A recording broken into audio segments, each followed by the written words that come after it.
You move apartments once, maybe twice a decade. You rent a truck. You call a few friends. You spend one exhausting Saturday carrying a couch up a narrow staircase, and by Sunday you're ordering takeout because your arms won't cooperate anymore. Now imagine doing that with a block of stone the size of a small car. Now imagine doing it 2.3 million times.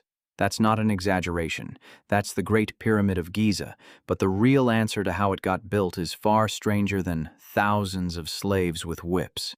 For centuries, that was the story everyone told. Ancient Egypt had endless manpower and endless cruelty, so the pyramids simply happened. Brute force stacked on brute force. It's a satisfying story. It's also mostly wrong.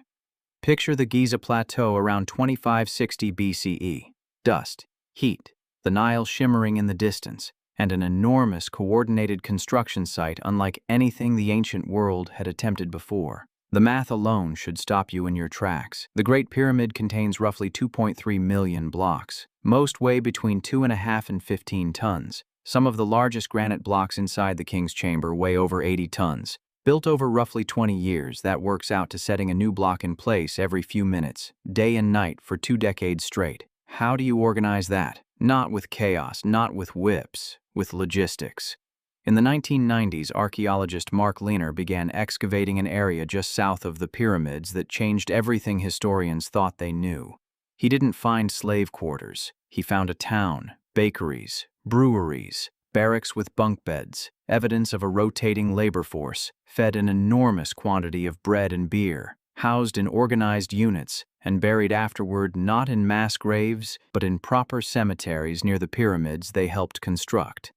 Why would slaves be given a cemetery beside their master's monument? They wouldn't. What Lehner uncovered pointed to something closer to a national workforce. Farmers cycling through labor duty during the months the Nile flooded their fields, and agriculture was impossible anyway. It wasn't forced misery. For many of them, it may have been closer to a job, one with pride attached to it. Graffiti found inside the pyramid's internal chambers includes worker gang names like Friends of Khufu and Drunkards of Menkaure. People don't nickname their forced labor, so if not whips, then what actually moved the stone? Here's where the science gets almost absurdly clever. In 2014, a team of physicists led by Daniel Bonn at the University of Amsterdam studied an Egyptian tomb painting that had puzzled historians for over a century. It showed a large stone statue being dragged on a sled, and standing right at the front of the sled, a single worker pouring water onto the sand. For years, people assumed this was ceremonial. Bond's team tested it instead. They built a small-scale sled and dragged it across dry sand. It required significant force, and the sand piled up in front of the sled like a wall. Then they wetted the sand, just enough to make it slightly damp, and dragged the sled again. The pulling force required dropped by roughly half. Why? Water creates capillary bridges between individual sand grains, tiny bonds that stiffen the surface just enough to stop it from bunching up under pressure, while still letting the sled glide across the top. Too dry, and the sand crumbles unpredictably. Too wet, and it turns to mud that clings to everything. There's a narrow, specific window where wet sand behaves almost like a hardened road.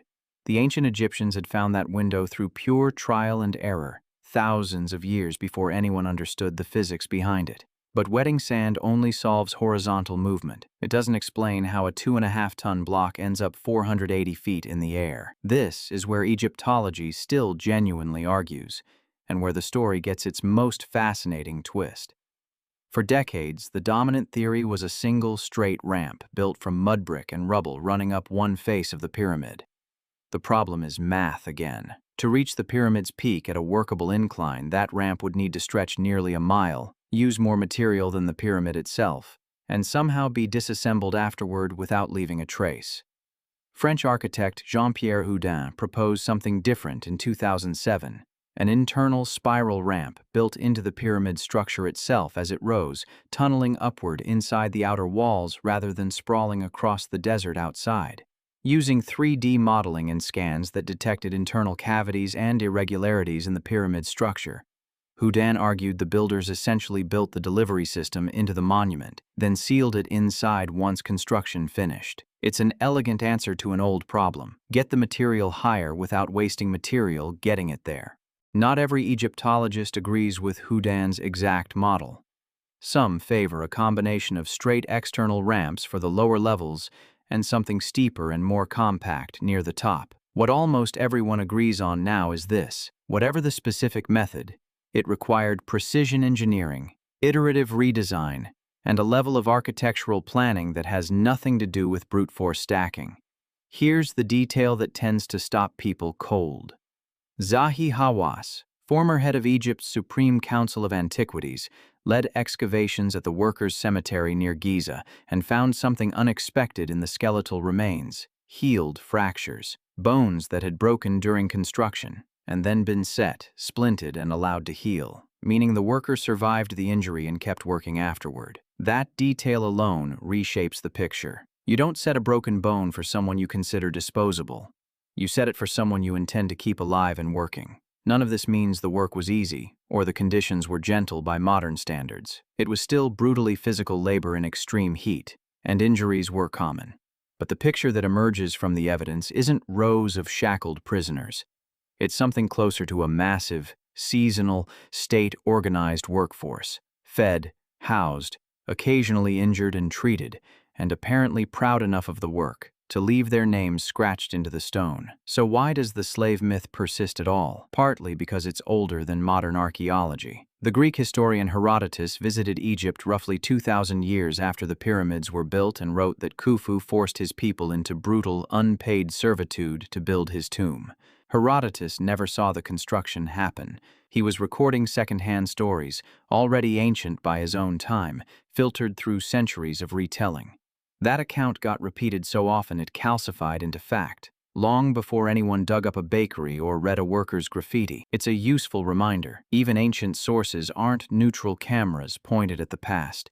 They're stories, shaped by the era that told them. So what does actually explain the pyramids if not slavery and not magic? Organization, nutrition, incentive, and a willingness to solve engineering problems through relentless trial and error rather than raw force, wetting sand until the friction dropped, angling ramps until the math worked, treating injured workers well enough that they came back the next season instead of dying in the desert. It's a less dramatic story than the one with whips in it. It's also a far more impressive one, which brings you back to your own exhausting moving day, hauling a couch up a narrow staircase, cursing under your breath.